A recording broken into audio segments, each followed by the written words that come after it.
Yes, as a first impulse, you heard that our colleague Marie, who's behind the scenes today, technically, and whom I would like to thank, has started the recording. I hope that you all agree with being recorded. In case you have a problem with being recorded, please, at the time when you speak or you have an intervention, make your own choice to close your camera. Obviously, we would be very happy that we can see your faces, to have a real dialogue and see your eyes. So, just a little brief overview about today's meeting. The organizer of this session is Culture Action Europe, and the moderator is Cornelia Kish. I'm not Cornelia Kish, I'm Rarița Branca. I am the program director of the Cluj Cultural Center in Romania, who is the leader organization of the CARE project. And I will be soon telling you just a little few words about the CARE. After that, we will have a series of introductory presentation coming from experts in youth, mental health, and culture from different perspectives. And then we will have also a series of practitioner-led presentations, meaning that we would look at some project initiatives and a short analysis of what their experience was with working with culture for supporting youth mental health. And towards the end of our meeting today, we are going to also have the chance to talk to each other. We will go into breakout rooms and we would be happy to hear your voices, your experiences at that point. And obviously, we will have a short moment of conclusions. Now, just a few words about the CARE project. It is a project that started last year in November.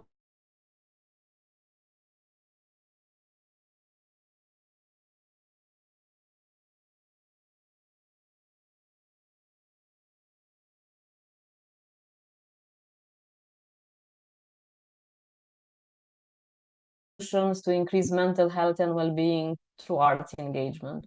So taking stock of the fact that by now there is strong evidence regarding how arts support health, community well-being, individual well-being, and taking also stock of the fact that there's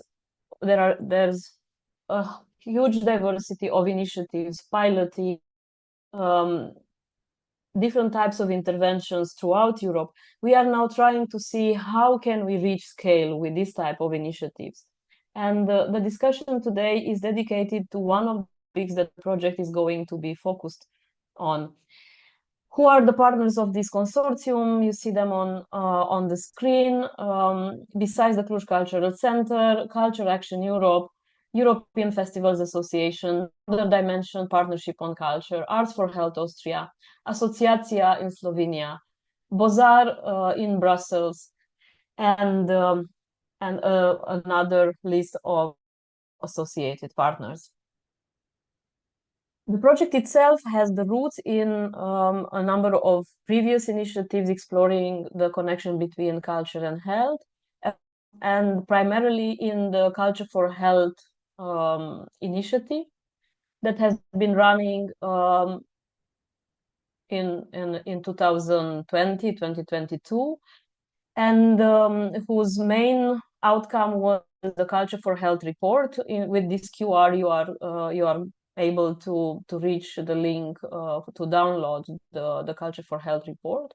And following the conclusions of the Culture for Health report and its recommendations, we have developed together with an enlarged consortium, including the partners from Culture for Health project, two initiatives. One is the Culture and Health platform that you can find out more from the links that you see on this slide. And the other one is the care project that is the umbrella for the meeting that we are having today. A little bit of an overview of the resources built by the Culture for Health project, which actually we can say started a movement dedicated to culture and health that is now culminated with the Culture and Health platform that is offering support to emerging artists in the form of mobility grants, job shadowing, trainings, and primarily through small grants.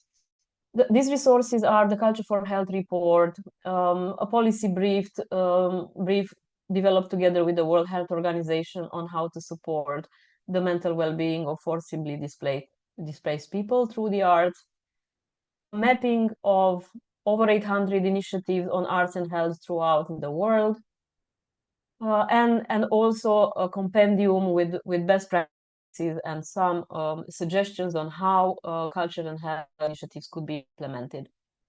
And about the CARE project, it mainly focuses on capacity building, on innovation, and innovation is focused on how we scale up existing interventions of arts and health, and also policy and advocacy initiatives.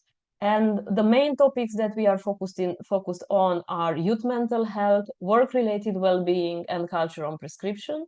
And you will have the chance probably throughout the next months to hear more from us on how we develop topics. And we also have a special focus, we call them trajectories.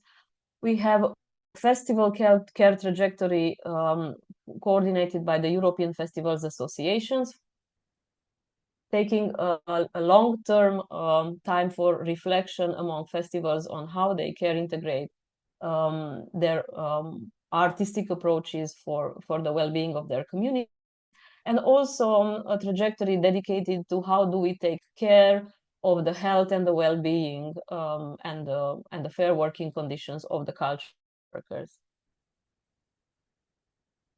These are just a few of the upcoming initiatives that mainly events, conferences, roundtables. You see online roundtables, advocacy events that you could join in the near future. The ones on the left are in of the CARE project. The other ones are coordinated mainly by the Culture Action Europe and the Culture and Health platform. We would like to invite you to check the website for more details.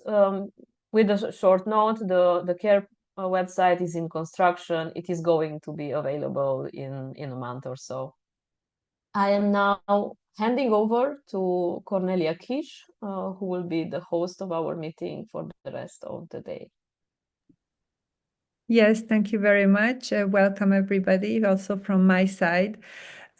Just to briefly introduce you to the topic on youth mental health, to give you some data to start with, and then give over to the speakers that are coming up.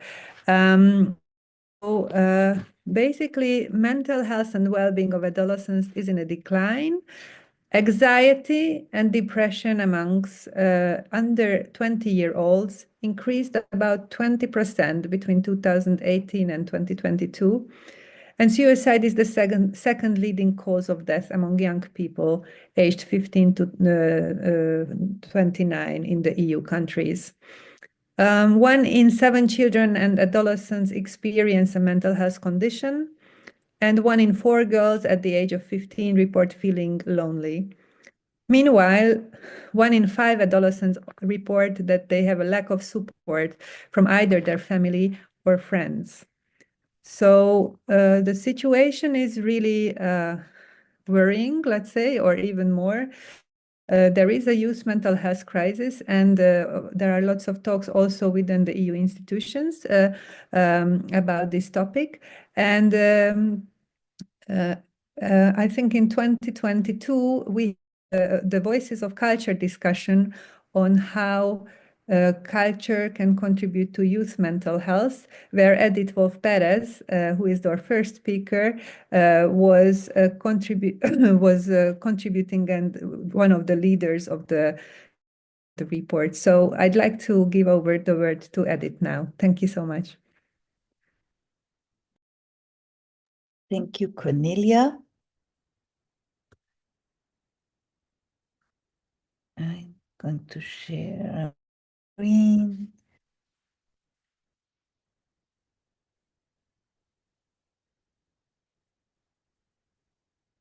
Can you see? Great. Good morning. Welcome, everybody. As Cornelia said, I'm going to introduce to you the Youth Mental Health and Culture report from the Voices of Culture meeting. This was, and then I'm going to relate the key findings of this report to a practical example. This in October 2022, 53 organizations were invited from 23 countries. They were from the fields of culture, health, education, and social services to brainstorming sessions of 2 days in Brussels. The question was, how can arts and culture address the multiple expressions of troubled young minds when facing the crises of our time? Now, since 2022, this has become even more urgent.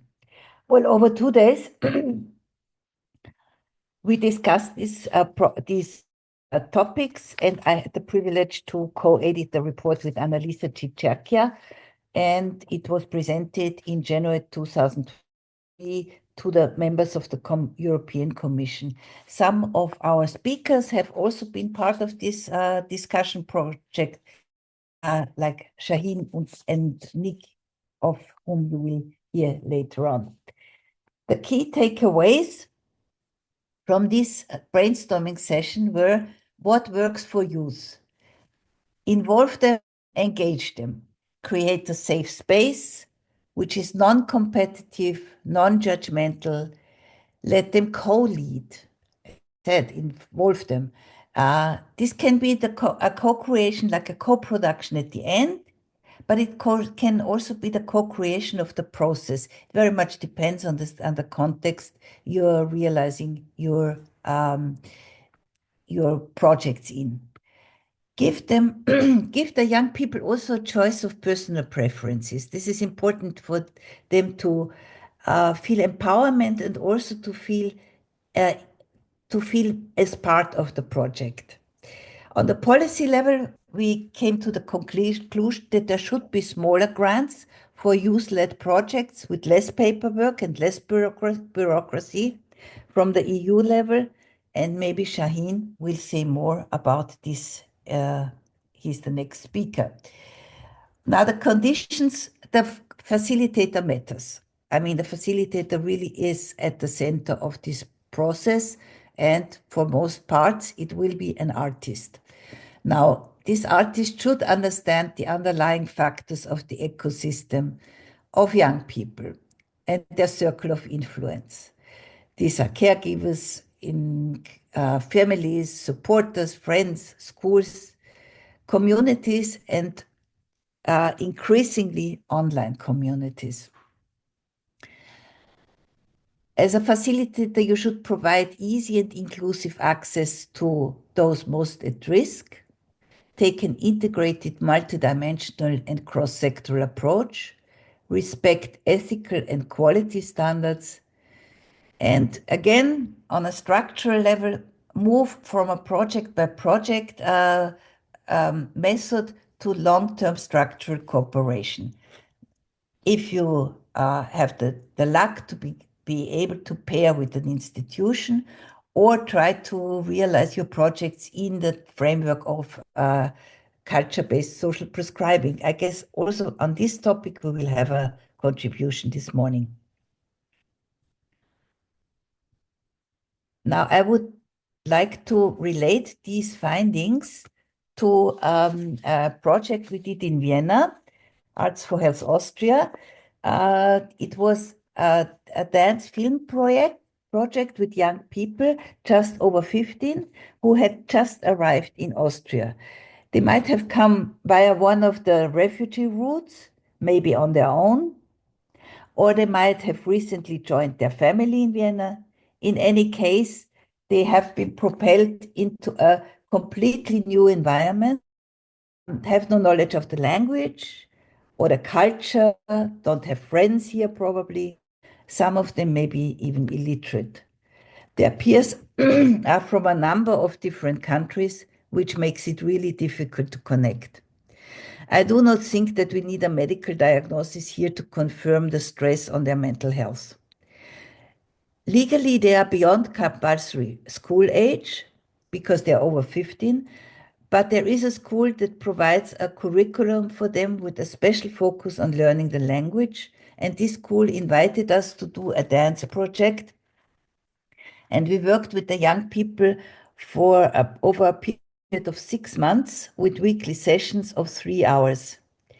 There was team teaching of a female contemporary dancer and a male dancer with a background in urban dance.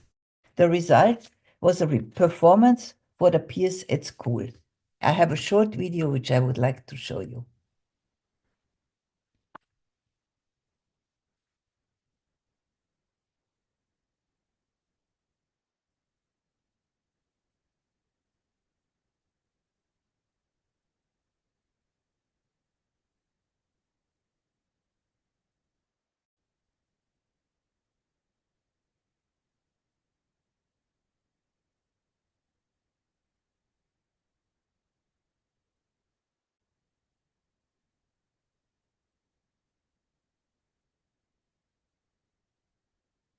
Oh, sorry.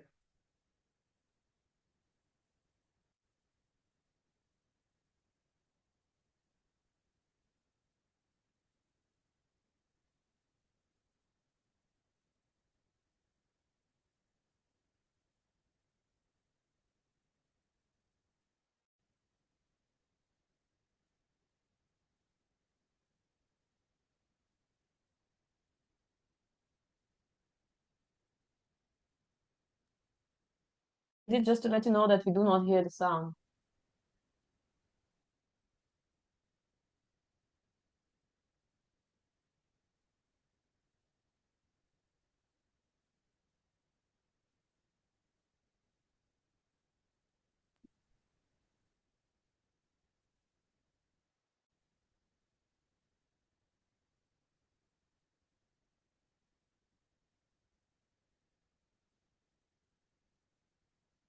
So, Edith, as we are not hearing the sound, I think we got the main message. Oh, sorry. Oh, I didn't then Wrap it realize up that. because Okay. we're going over time. Yeah, no, that's quite. Just to bring it back to the Culture for Health report, there was, of course, participation in co-creation. There were choreographed sequences and improvisational elements, and they were integrated into the performance. It was context related because the choreographic themes circled around the lived experience of the youth without addressing them directly. So the themes would be belonging, accessibility, invisible border, distance and proximity. Arts for Health Austria works with a very strict ethical standards and youth safeguarding protocol. And about the creative risks and artistic quality, after all, these are artists and they want to achieve the best possible outcome. Here we brought in the filmmaker to guarantee that there is a real good performance with a video at the end. And we created safe spaces like the teacher also confirmed. She said, you paused for a moment, understood the looks on the audience's faces, and then the applause broke out, and suddenly you felt like a professional dancer on stage. A safe environment was created to foster self-confidence, growth, and curiosity. Now, to move from the project to a continuous engagement in the school. This is thanks to the CARE project that we can continue with this project next autumn, and we will extend it to other art forms and to other schools. Thank you very much. Thank you very much, Edith. So as we are going short on time, without further ado, I would give over the floor to Shaheen, who also participated in this Voices of Culture. Yeah, thank you so much. It's actually very nice to come back here and to see some familiar faces, and thank you so much for having me. Yeah, I think my slides would be, yeah, there is not much in the slides. Sorry for that, because here are only photos, and I will be the voice for all these photos and the slides. So yeah, bear with me, please. So yeah, I know the thematic is the voice for youth, but I would like to, take the opportunity to explore the voice to youth, and that's Mhm. from the three different dimensions or perspective that we can see. Yeah, in the next slide, yeah, we see that the EU supported initiatives like the Voices of Culture that Edith is talking about, that is being the voice for youth and giving the voice to the youth. That is amazing, and I'm really proud that I was a small part of it. Thank you so much for being like bringing me here. Here we also have the Erasmus Mundus Association, that is the students and the alumni association. Erasmus Mundus scholars, completely driven by scholar volunteers, are actively out there as the voice for youth as an international non-profit based in Brussels. And the do Erasmus Plus Key Action 1, 2, and Key Action 3, that is the John Monnet projects, and along with their own initiatives. And from the national level, I want to focus on the local initiatives, like in the here in Belgium, in the Flanders, like Zorgen for Morgen, which is like Care for Tomorrow from the Flanders, Belgium. Yeah. Next slide, please. And let's come back to actually of the basics, that why voice for youth and voice of youth is important. We as a society treat our youth as our petri dish of experiments without knowing the consequences, which push them to deal with the circumstances and the situations. While the perpetual pressure from the surroundings, like the family and society, there is like loneliness, bullying from the family and society as well, and the lack of support from the family and society, and the safety prevails. The new dimensions that we are bringing in on them via our innovations, like the Internet of Things, the social media, and the smart solutions, they are not helping, but degrading the youth mental health. Now we are about all this new, like different, newly found and established, like the FOMO, the sharenting, the cyberbullying. So that is the all the prevailing ones, but in a new dimension. The deepfake pornography, the catfishing, and the rise of AI with the immense possibility of exploitation. It's also there. When I was an adolescent, I never heard of them, and I can't imagine what our youth are going through right now along with them. And here we have some of the support initiatives that we witness to support our youth. The STIPIT, that is a Samanthagen Iman Pesten, means like together against the bully, works tirelessly against the virtual and the real life bullying. They started with the real life bullying, and now they have to actually move back. Okay, cyberbullying is also very bad, and we have to take care of that as well. And here it is one of the Erasmus Plus initiative from the Erasmus Mundus Association, that is the Mountains for the Minds. It was addressing the pressing issue for poor mental health and the well-being among young people in the aftermath of the COVID-19 pandemic. And the project focuses on providing outdoor education tools to youth workers and raising awareness of the importance of the green lifestyles in contact with nature. That's the long story. The short story is we took the young people to the mountains to clear their mind, and it worked as their mind-blowing experience, that it was such a relief for them. The other one is the Cinema Paradiso. That is also interesting initiative where we empowered youth to tell their story themselves, and they said it, and they showed it. All the struggles, all the pressure, and despite of all this, how they fight and come back and champion life and peace. That is also another beautiful story. And what for the Zorgen for Morgan is like, doctors here in Belgium, that is the funny part, is that they can prescribe the youth visit to cultural spaces, engage in activities, they give like literal prescription. And but for the youth, the prices for all these, availing for all these initiatives are very already reduced. But our youth are so busy with life that they need specific prescription, deliberately take a pause and breathe. So that's how what we are doing here. That's what we are witnessing here. Yeah. Let's go to the next slide, please. So here we can go with the let's to the do's and the don'ts and what works and what doesn't work. And let's go for the don'ts first, like what we shouldn't do, like assumption don't work. Handing out solutions as if we know the best for them doesn't work. Mm. And oh, shocking, it's not shocking. They are so common. But these are the vicious circles that we are seeing in the practice again and again that need to stop. Just like period. But and again, what works and what are the do's? They are also very common.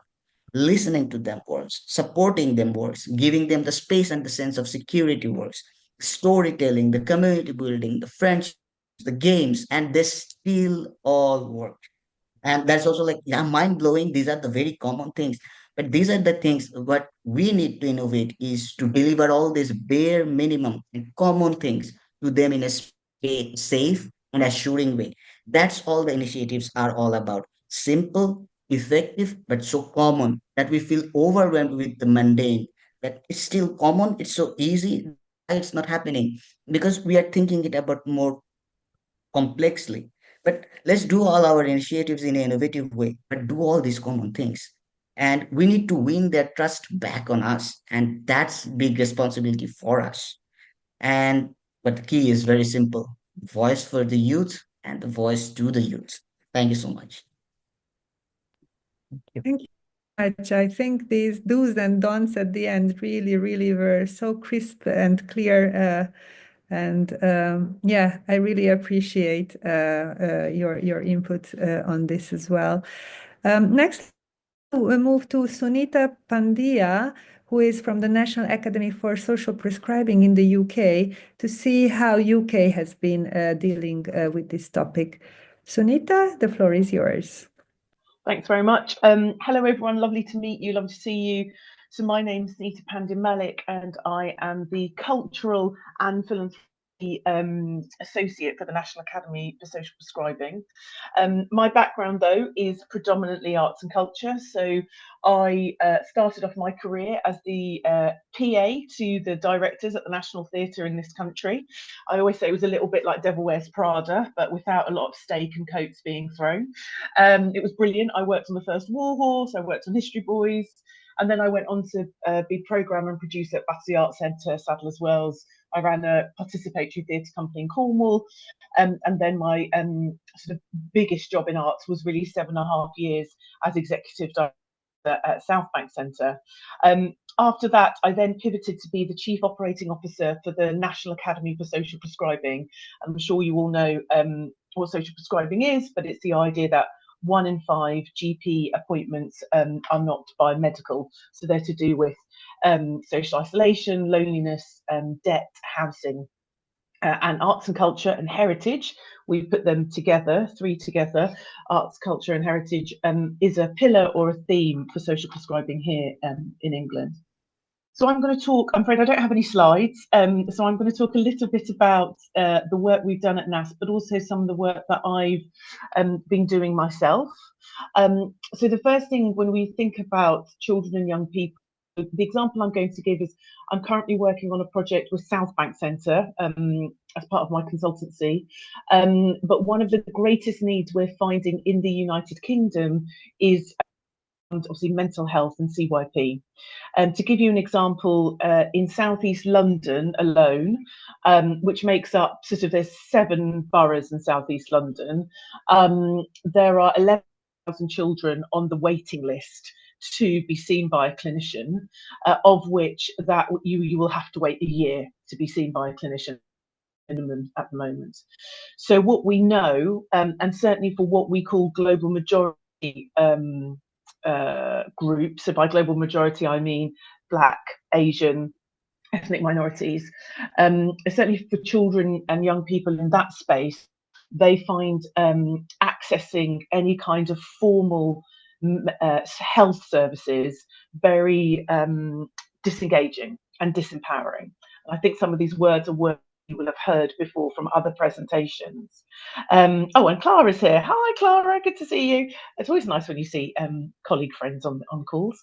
And what we're finding is that we need to look at alternative interventions, especially for CYP, in terms of how they engage with health services.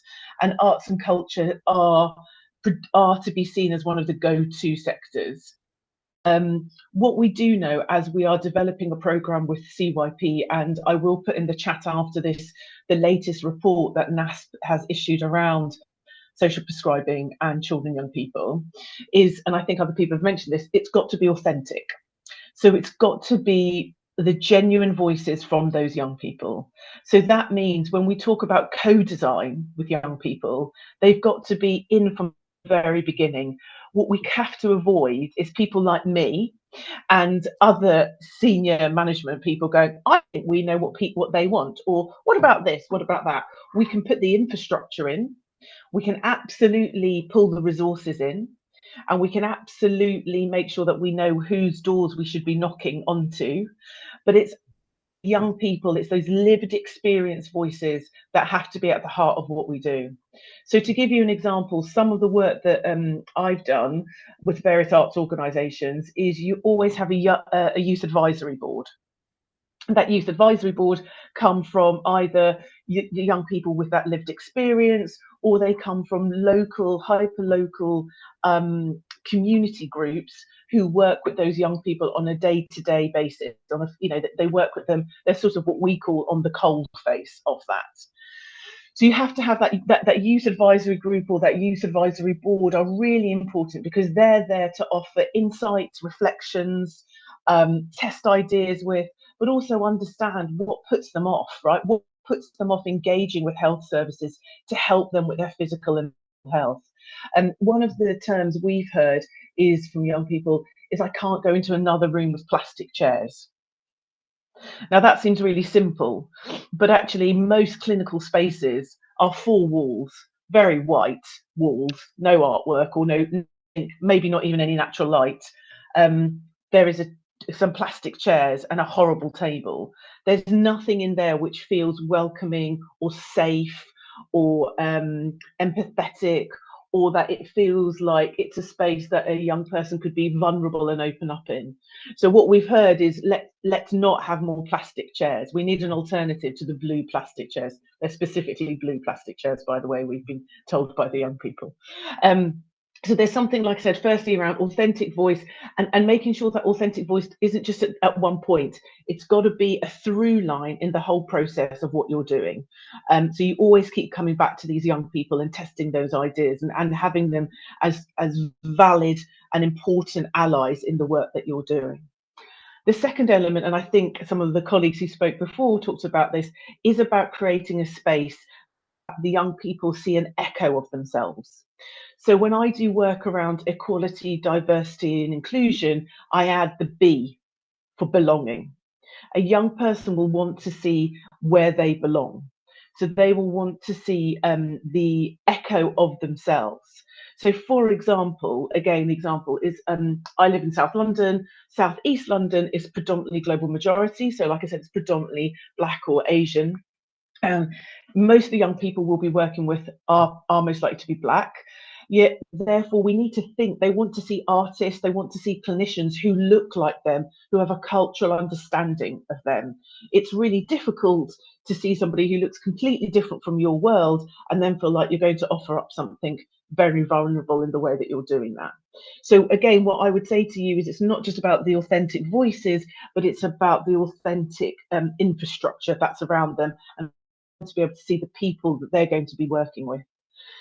The other thing that I would say as well for artists working in this space that we're finding in England is that we're asking a lot of artists. We're asking a lot from artists, sorry. So we're asking artists to work with vulnerable participants. We're asking artists to work with participants who have additional and potentially challenging needs. We're asking artists in a space where they could have disclosures. And by that, I mean a young person might feel comfortable enough to talk about a traumatic experience they're going through or a traumatic experience they have been through. So there is something in England that we're certainly at the Academy looking at, which is around workforce development and being able to support artists in this space to have the tools, the skills, the resilience to be able to work in a very difficult space. We can't just put artists in a space where young people are talking about acute mental health needs and not give them the support that they need, the work that they're doing. Not the final thing, but the sort of next part that I just want to talk a little bit about is with the work that we're doing in England, is we're trying to move away from what's called parachutist culture. And by being a parachutist culture, what I mean is you parachute in, you do 6 weeks or 12 weeks, and then you get out again. And you're not getting out because you don't want to stay longer, but because there's not enough money to sustain long-term programs. So what we're looking at is system change. And we've got a really clear bit of feedback from the CAMS, which is what we call the Child and Adolescent Mental Health Services in London, that what they don't want is another pet project for a clinician, which means either certain clinicians will love it, certain clinicians will hate it. They don't want another, what we call in England, the saying flash in a pan, is that idea that you're sort of a number one hit for 6 weeks and then you go away again. Because the day-to-day, the acute needs of those young people is so extreme that they don't need an intervention unless it has got longevity to it. And by longevity, we're talking 1, 3, 5 years. We're talking about master system planning. So the work that I'm doing with the likes of South Bank Centre, but also with the likes of the National Academy, with also the South East London ICB and other ICBs around the country. And ICBs in England are about how we chunk up the health system for the geographical footprint they have to look after. What we're trying to look at is system change. We're trying to look at how can this be different in 1, 3, 5, 10 years time. What is the dial? What do we need to shift in the dial? That will be about how do we have enough evidence to prove that the interventions for young people through arts and culture are valid and robust. So some of them will need to be cleared. We need to have the right people around the table. We've got to have those important people who wear suits going, yes, this is really good. I'm going to give you some of my money for that. To be men, but a lot of the time we've got to challenge that as well as we do our work.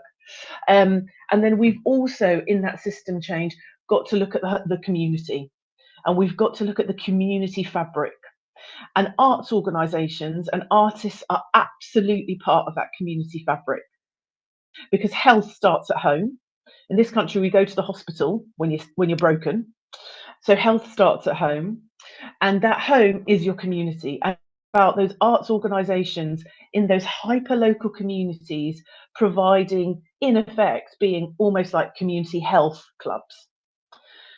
And arts and culture being a crucial and pivotal tool for those kind of interventions for young people. A last few comments before if anybody wants to ask any questions, but a few comments is, in this country, youth clubs have closed down at the speed that is unheard of. There are no places for young people to go. So what young people do is therefore not necessarily things that benefit their physical health and well-being. So what we're trying to look at are what are the spaces and hyper-local settings that young people can go to where you could use music, dance, poetry, spoken word that young people will want to engage in. So again, it's not just about the process and the art itself, but really we're talking about arts and culture and health being part of the civic duty and the system change for society going forward. And that really is how we are approaching it at the National Academy, and it's how we're approaching it with government, to recognise that if we can keep people healthy through interventions like arts and health, then they become what's called viable economic citizens, which therefore supports the future workforce and the future sustainability of society as well. So we're trying to not only look at the micro of the interventions for the young people and what that could look like, but we're also looking at the macro in terms of the societal impact. And for some of I'll put some of the names in the chat in terms of some of the arts organisations we work with, but there's a great organisation called Raw Material, who we work with young people, and they use music. There's another organisation called Breathe Arts, who we work with as well. They've actually done a slightly separate project, not with young people. Did a Dance for Parkinson's project with the English National Ballet. Sorry, the English Dance for Parkinson's was with the EMB. Breathe Arts did a project around music for postnatal depression, but they also work with young people as well around mental health. But I'll put some presentations in the chat for you to have a look at. I think I've reached my 15 minutes, or I'm thereabout, certainly. Yes, you have. Thank you so much. And it's amazing what's happening, at least on thinking level, that you really know what to do. Now, also, the question is whether those people in suits and how you get them across, especially this wonderful idea of 1, 3, and 5 year long interventions. Unfortunately, we don't have too much time for questions, but I was thinking to give over to Nick D. Dalston now, who also participated in the Voices of Culture meeting and also has some practical examples. So we are also now towards the practical example side after this introduction on a system level. So Nick, the floor is yours. Okay, thank you very much. I'm glad to be here. I will try to focus a little bit more on the practical side as stated, and also maybe also a bit more philosophical and existentially. My theme would be talking about eudaimonia. What on earth is, and how can we reach that through play and creativity, bridging health, culture, and a flourishing for youth. My background is very much in the performing arts initially, but that has kind of spread, working with all arts forms and a learning towards well-being process, in particular for youth and also younger children. And having worked also a lot already since the early 90s on how we provide mental well-being for our young up-and-coming next generation. So I want to touch in a little bit on the eudaimonia was stated by Aristotle, and it is the definition of good in spirit. And it's a definition which has more been described as a flourishing, and a flourishing being the best kind of life that we can have. And I thought that would be very suitable in Europe setting. When we did the Culture for Health, that was a little part of our focus, working with young adults on eudaimonia. What does it mean to us today? It actually attached very closely to existential health, which is another thing I want to bring a bit more focus on today, bringing together the mental and emotional health. And last time when we had the Culture for Health, we had a session there because there were some incidents in Sweden where some vital poor people actually were killed as a process of exposing themselves working for the young. So we kept that going onwards. Now, starting off, I would like to focus a little bit. A lot of the focus, I'm based in Sweden, Finland, and the Nordic countries in Northern Europe, and we have had a lot of focus here on kind of treating these mental illnesses rather than seeing how can we promote a preventative healthcare and promotional health system. And that is some kind of shifting of the focus that I would like to see in our thinking. Equally, here in the Nordic countries, we have huge long queues, and we have more funding being put into more people working more clinically to see how can we shorten those queues for young people, to have somebody to talk with, and what are the alternatives, and how can we actually move in earlier to stop people from actually reaching to that. What is the first line of prevention that we can do?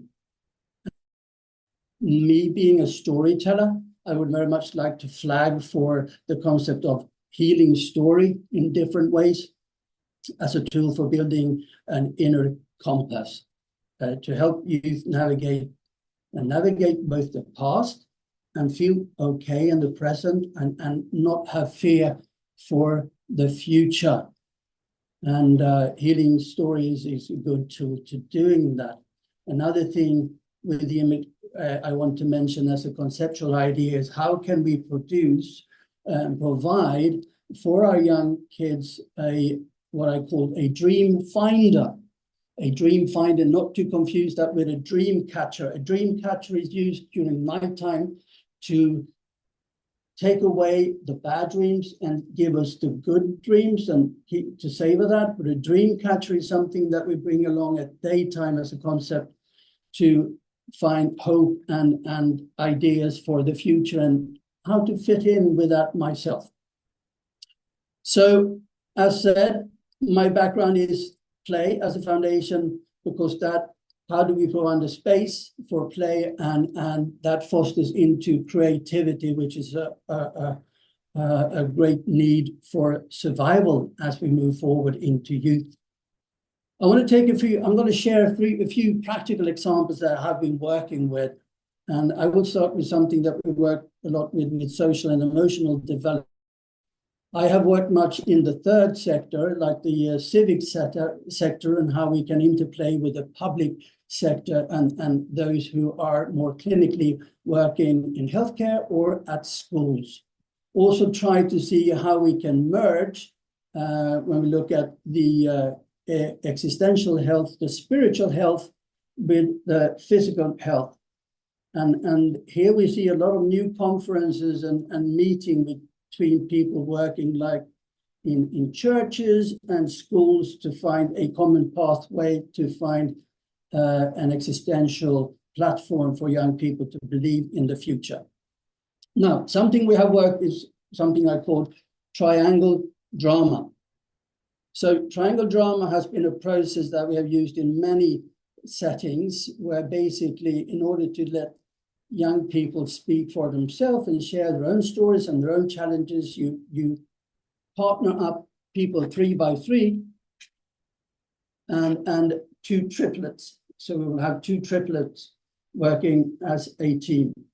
Now, within these triplets, you are asked to share a dilemma that you have towards somebody in a relational perspective.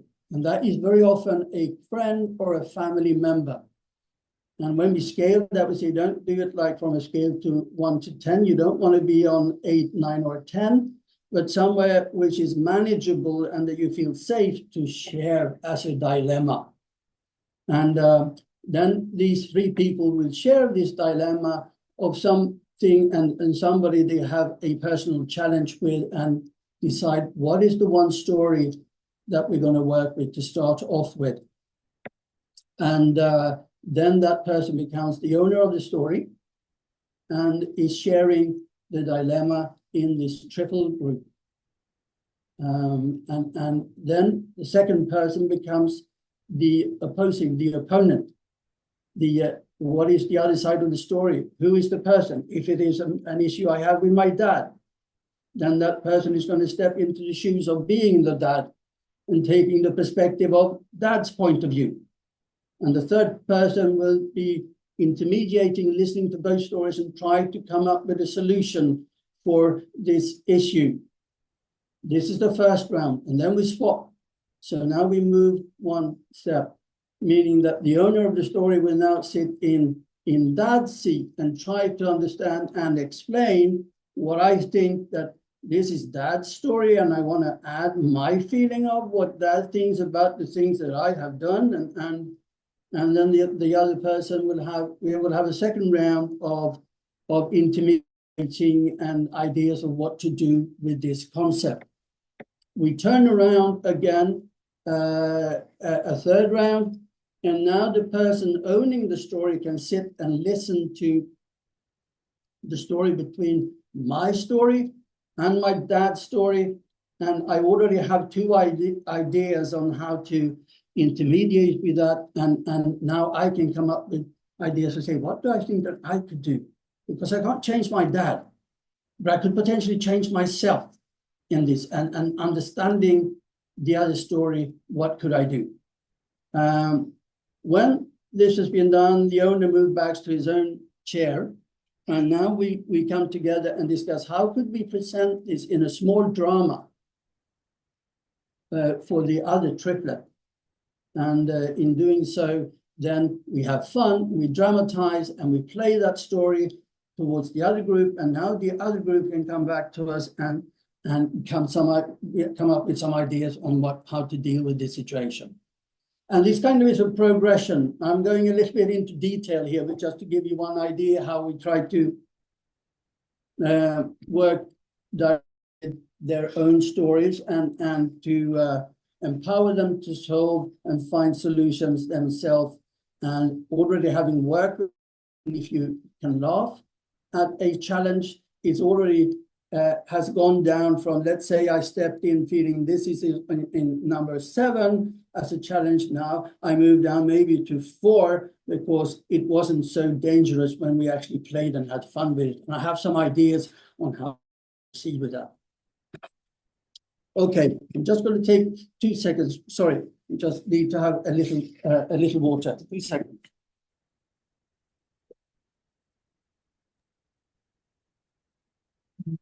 So actually, the time is coming to the end, Nick, but of course, you can just round up. Yeah, I will. So that was a little bit of the triangle drama. Another thing we have done, I'm just going to mention very briefly, we have also worked with, for many years, we had something called CATS, Children's Actors Transforming Society conferences, where we gathered children and young from all over the world. Out of that came some healing stories where we have turned that into performances and to a little bracelet with stories that we share working with children so that they become storytellers themselves for their own good and that they can share to other friends who they think might need it. There's a lot of things that I could share that what worked or didn't work, but there's not so much time of that. But that was more a physical storytelling exercise and tool. Something that we now have also looked into seeing how could we digitalize that. And AI was mentioned both as a threat and possibility. So right now we are also on a Nordic and Baltic level seeing if we could advocate for a project which is then called Mind's Treasures and the Mind Quest as such is something which is a vision walk that you can do locally in your area to deal with some of these question challenges that you have from a mental and existential level.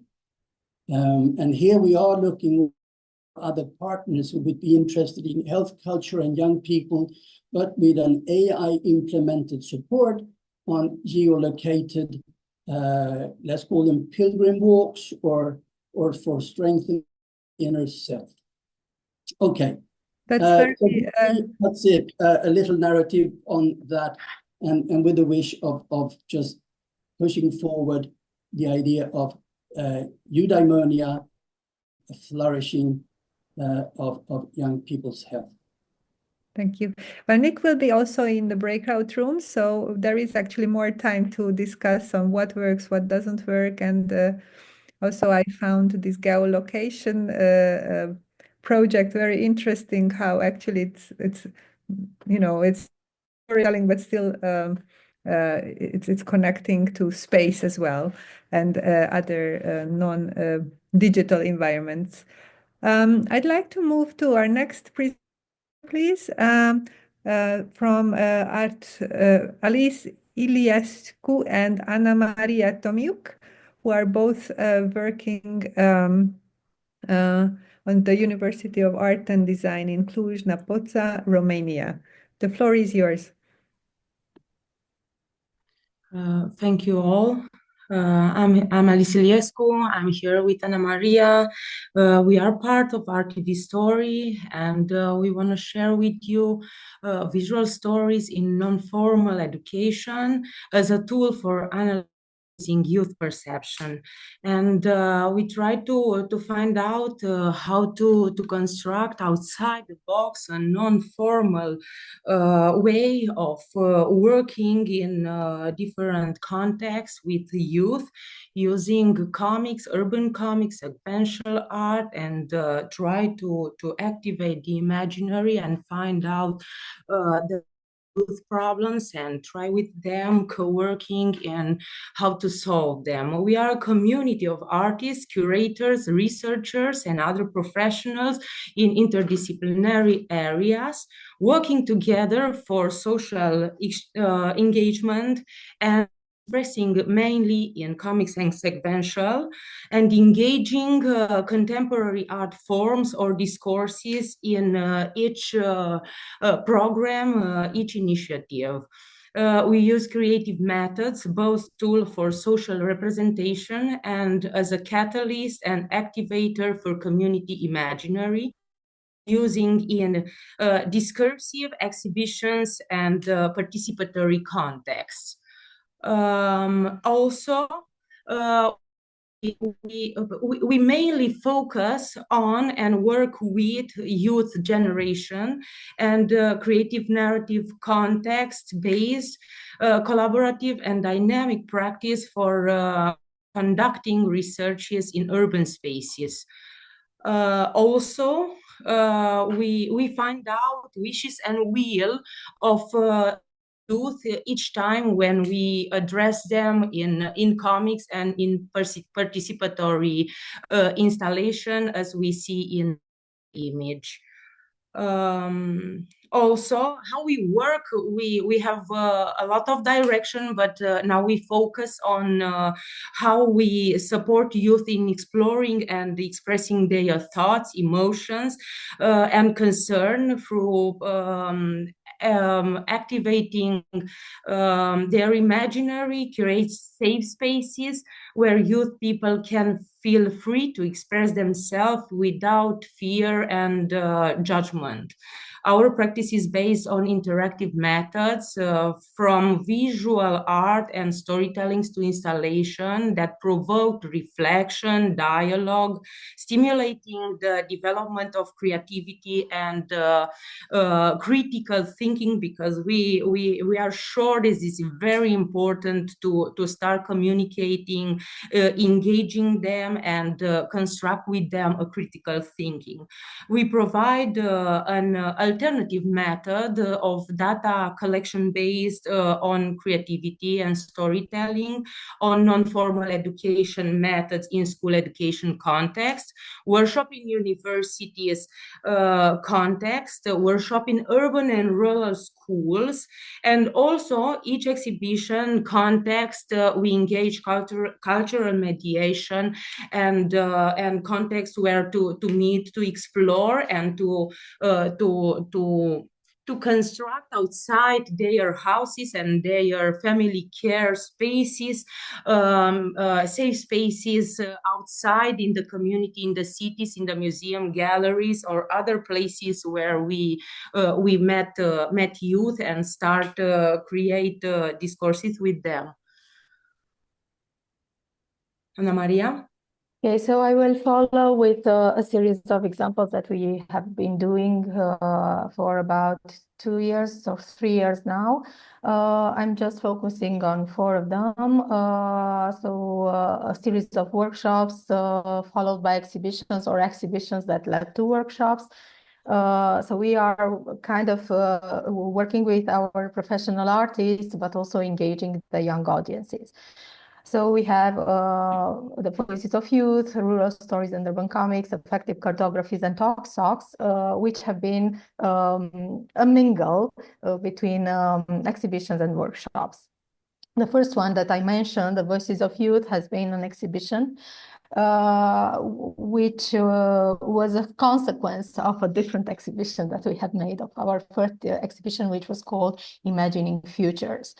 Throughout the first exhibition, we had a lot of groups of people coming, young people coming from different schools, from different backgrounds. So you see here 575 students from 20 classes that took part in a cultural mediation program. Within that mediation program, we had one activity which was focused on these small triangles that you see in the image, on which they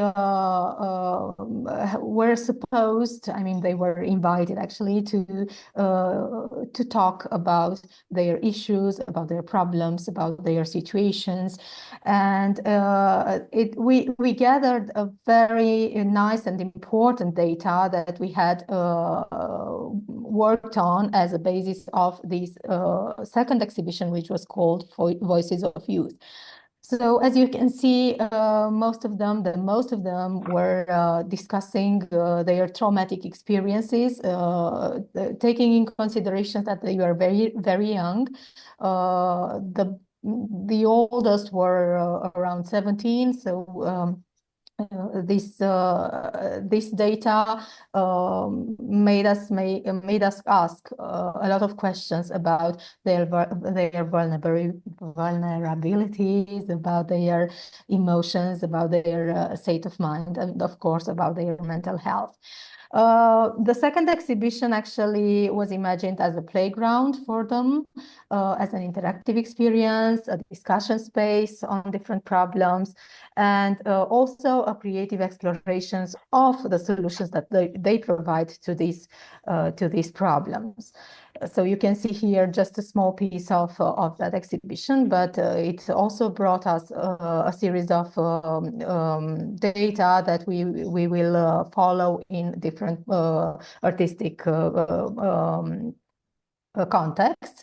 Throughout the exhibitions, as we say, we create workshops and we create tours within these cultural mediation activities. So the Voices of Youth workshops had started with that particular exhibition, but then they went on in different other contexts. So here is for Mind Days, another project in Cluj, and we always actually collect these visual stories. And I think this data is very valuable because it provides not only imagination, but also important facts about the way young people live and feel. Another example is these affective cartographies workshops that actually we had been done within a collaboration with Cluj Cultural Center and the Cube Education program. And the program was called Art and Play. We had different workshops carried out in the schools. We worked with students for these workshops, and the basis was to work on the idea of the city and of the spaces that actually are important for them in their daily activities. As you can see, the green spaces are the most important. So activities in green spaces could be one important safe space where I don't know, other things could be done in the future. Industrial spaces, commercial areas, and meeting places where they are pointed points on the imaginary cartography, but not only imaginary, actually the real cartographies of the cities. What we wanted to do is to create this self-reflexive investigation in creative ways of everyday gestures, of individual presence in spaces, and of course also on their interpersonal relations. So we created a kind of internalized architecture of the city through these internalized stories and through these visual stories that have been the subject of the affective cartographies workshops. But then we created another exhibition with their results. As you can see here, there were 350 drawings that had been the base for different exhibitions that we made last year. Talk Socks is another interesting creative space. We have worked with our students and we have with a community of art history. We have created 2,000 socks with stories of the community, of the young communities, and this actually has been exposed within the Lights On Festival, which is a big festival in Cluj, and it has been also in Timișoara. And how was the process actually? It involved interaction because all these socks have been created by the art history community, but it constituted actually just a pretext for gathering stories of the community. So more than 500 people, young people, but also families have taken part in our workshops. Thus, we created an cultural dialogue first and a safe space for their relationships also. So you can see here each sock had been, so maybe here we have one drawn sock and one white sock. So everybody got a drawn sock, but it was the pretext for their own drawings. So therefore we continually gather the stories of the participants in these workshops. It was at night. It was with light. It was very fun in the same time. But it was very powerful because all the stories that they got on a sock were real experiences that we could investigate. The Rural Stories and Urban Comics, it's another project in cooperation with Cluj Cultural Center, involving 150 students, pupils from the rural community. You can see here that in the end there have been created 360 meters of comic strips, and all of them reflected the stories and experiences of children in this rural environment. So the focus was on their cultural identity, on their everyday life, and what we managed to do is, of course, to create this safe space where they could engage in visual storytelling and they could strengthen both their self-confidence and their identity. So you can see here some of the results, amazing drawings and very nice stories that we can then analyze and furthermore work on in different ways. Just some results from this. You can see their favorite hero, 70% from superhero stories, but also a favorite hero from the family or their inner superhero, 10%.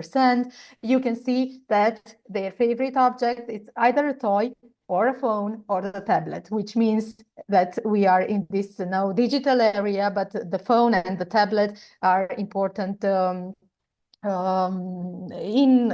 maybe important assets that we can think about in future contexts.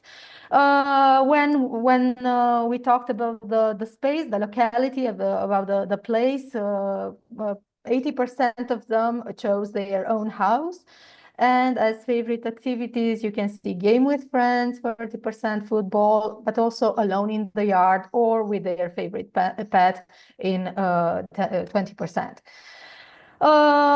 And the last one that I'm focusing on is the safe spaces. This was the name. Again, 250 youngsters, 250 meters of comics. We understood the safe space and we explained the safe space as predictable, protected, loved, and emotional. And they had to draw their own environment and their own safe space. And you can see here the drawings depicted the youngsters at home or at home with family in 60%.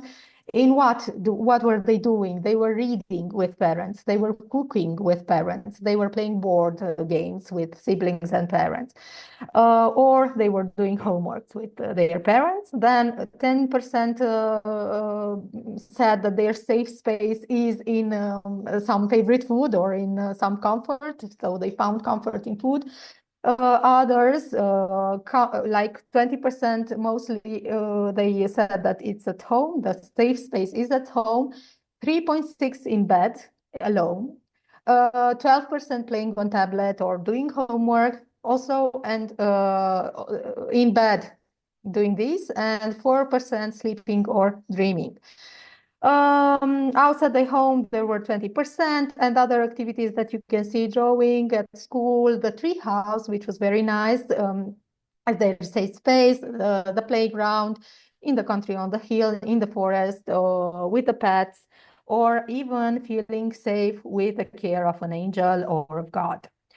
So here are some of the results, some of the drawings that you can see. And yes, this is the conclusion of what we do. We gather visual stories that we consider very valuable empiric data about youth. We make cartographies of situations and contexts. We interpret and discuss this data within discursive context, but also within exhibition practices. In this manner, we try to emphasize the voice of the youth and to provide, of course, the safe context for their well-being. We render the processes, we render analyses, we conduct research, but focusing on the visual data that we have gathered. Of course, we believe that the data collected from these projects, including the opinions, the concerns of young people, is a valuable source, not only for artistic creation, but also for further research in fields such as psychology, sociology, public health, or other fields. Artivistory contributes thus to the formation of an innovative educational framework that can influence youth support policies and well-being practices in the long term. So thank you very much for having us here. Thank you so much, Anna Maria, for this wealth of projects. I can't even count how many we actually saw.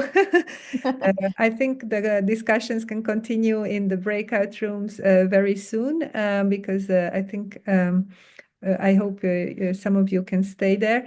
I would very quickly like to move over to Lithuania now, to the Mo Museum. Let's see how museums are approaching working with youth. So I would like to give the word to Karila Mozarite. The floor is yours. Thank you. Thank you, Cornelia. And hello, everyone. My name is Karila. I'm representing Mo Museum here today. Mo is a contemporary and modern art museum in Vilnius, Lithuania. And we opened 6 years ago, and education was our focus since day one. So today I'll briefly introduce how we work with youth and how we help, and more specifically, how we help young audiences understand themselves better and improve their mental health. But first, what is Mo education? So we work in 3 levels. First, we have activities at the museum. So a teacher can just book an activity online and just come to the museum with their class. They choose from a list of different activities, and they take part in an hour or an hour and a half long activity led by one of our educators. Second level is our educational projects. So a school or a separate class can take part in a long-term project, meaning that the same students will work for months with the same educator, and they're gonna explore topics and methods based on their needs. And last thing that we have in our Mo education department is teacher qualification program, which includes various seminars, lessons, long-term courses for teachers. So today I'll focus mostly on our on-site activities, so activities at the museum, which are one-time sessions, because these are the basis of all the things we do. So it's just going to be clear. And here we have 3 different groups of activities that we offer. One group is the activities that are based on visual thinking strategies. Then we also have integrated lessons, meaning we combine art and history, art and literature, art and maths, etc., etc. And lastly, we have activities, our today's focus, activities that are centered around emotional intelligence. So I'm going to focus on that here. And emotional intelligence or emotional literacy here means understanding, naming, and regulating one's emotions. So how do we help young people achieve that? Every activity in our museum is different because we don't do workshops in the sense that we don't do any crafts. We don't paint or draw or sculpt anything, but we engage in a direct contact with art. So that means a class comes to our museum and we go to the exhibition spaces and we look at art and discuss it. So that's why every activity is different, because every exhibition is different. Obviously, every class is different and every educator in our team is unique. So we adapt accordingly. What stays the same, however, is the structure of our activities. So these are the main steps. First, we start every activity with icebreakers. Since it's our first time meeting, it's a great way to sort of see the climate of the class and to just create a fun and relaxed environment. Then, which is very important, is creating a safe space for students by setting rules and tone. In short, it goes like this. Every opinion and every idea is valid. You have to share your opinions, be brave to do that, and you won't get evaluated here. That really creates the safe and relaxed environment for students to really engage. And then this is the main part of the activity. We go to the exhibition spaces and we do multiple exercises and little games and tasks, both group and individual, engaging with art. And last step, which is the most important, and I want to highlight that, we end every activity with group discussion and group reflection. It is crucial. Even if we run out of time, we still dedicate at least a couple of minutes for that, making sure that every voice is heard. And this is so important because it helps the students to sort of digest and process what just happened, because in our activities, a lot of emotions are experienced and a lot of not very comfortable topics are explored. So it's a great way to sort of realize what just happened. And for us, it's also very beneficial because we, after the discussion and after when they share their insights after the activity, we know what worked and what didn't, and that helps us with our future programming. So what topics do we explore? Again, topics depend on the exhibition. For example, in our current exhibition titled From Within, we explore these topics.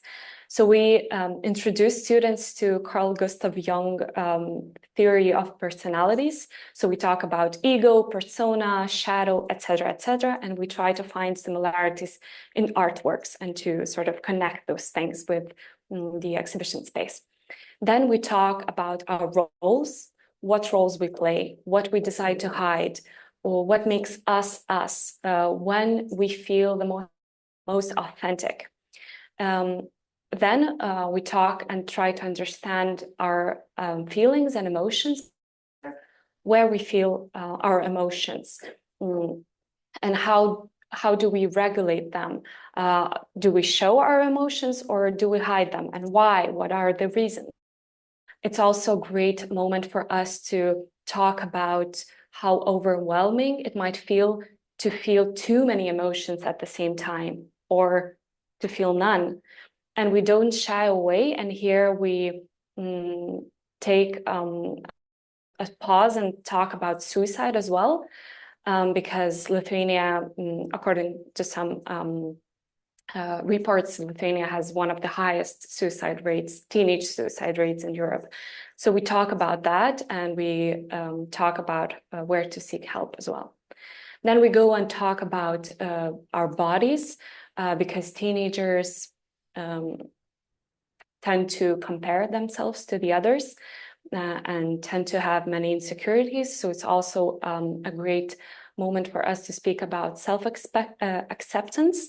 And that leads us to the third point, that we usually discover that you have to accept yourself first in order to be able to accept the others, which is very, very important, because you have to belong to some groups and you have to accept others, but sometimes it's difficult. So you have to start with yourself. And then at the end of our activity, we engage in different groups and activities which highlight the importance of social connections. We also talk about conflicts here, why they happen, and what is your role in the conflict. And we also talk about the importance of staying true to yourself while still belonging to a group. Either it's a family or a class or a school or broader communities. And this self-discovery journey happens in the exhibition space in the museum, and we really realize that art can help young people open up, because it's easier to project your feelings and emotions when you have an artwork in front of you. You feel safer and more free. So we've been working with young audiences in our museum for years now, and these are just some key takeaways and tips for you. Some of them are very obvious, but I'll just mention them anyways. So first, maintain continuity. Like Sunita said, less power, more longevity. Yes, even though I truly believe that one activity can make a change, one time session can make a change, for a more impactful change, continuity. So if you have a possibility, make sure to create opportunities for a continuous process and engagement. Then collaborate with qualified educators or qualified facilitators.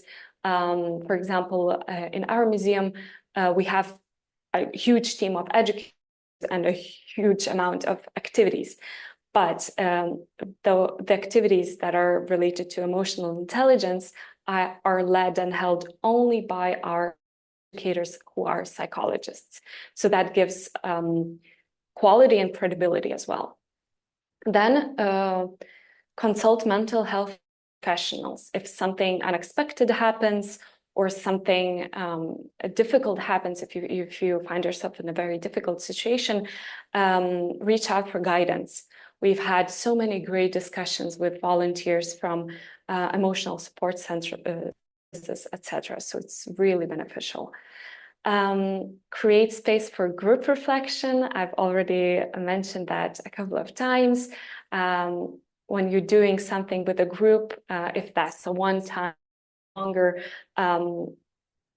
engagement, always discuss at the end of the session what happened, because like I said, it is beneficial for all the parties. It's really, really important. Stay flexible. Be sure that some things will fail and need adjustments. So just be flexible and know that you will need to adapt. And last thing, take care of yourself, because you have to know your limits. You have to stay realistic and not forget your own well-being. So I truly believe that arts can improve young people's mental health and help them discover their identity and belonging. And I believe that museums can unlock this potential. So thank you very much for listening. Thank you very much, Karila. We really, really appreciate your presentation, and we are very happy how you really systematically work with other sectors from the mental health and other spaces to make sure that the work with youth is impactful on the longer term. So thank you for that. Now, I know we've been very much in a presenter mode, and we are very sorry for that, dear participants. But this is the time to be active and also give your voice as well, because we will now proceed with the breakout room sessions. The idea behind this part is to enable a mutual exchange, learn from each other, but also to ask each other for advice. And we will also stop the recording, so it will really be a safe space. We're talking about safe space, so the breakout rooms will be safe spaces, and we will continue the recording after we get back together. So we will spend 20 minutes in these rooms.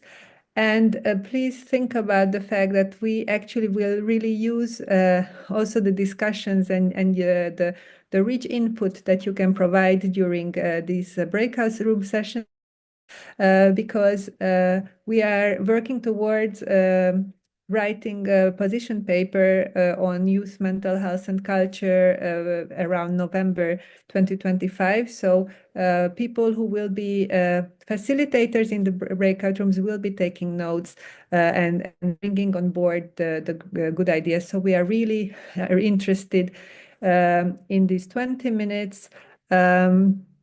What do you think the key is the key for working with youth mental health?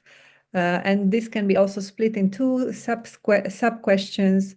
Have you encountered any pitfalls in your previous projects you had known about?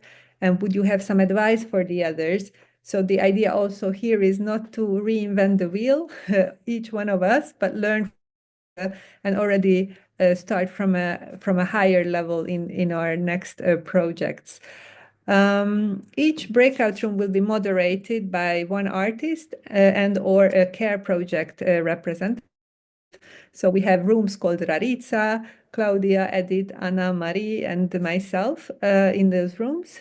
And also Nick and Karila will stay around also as moderators, which will surely ensure the conversations as they are working in the same field as you may. We will assign people randomly to ensure that there are equal number of people in each room. Yes, I think without further ado, we should start moving into those breaks. Please do join us there.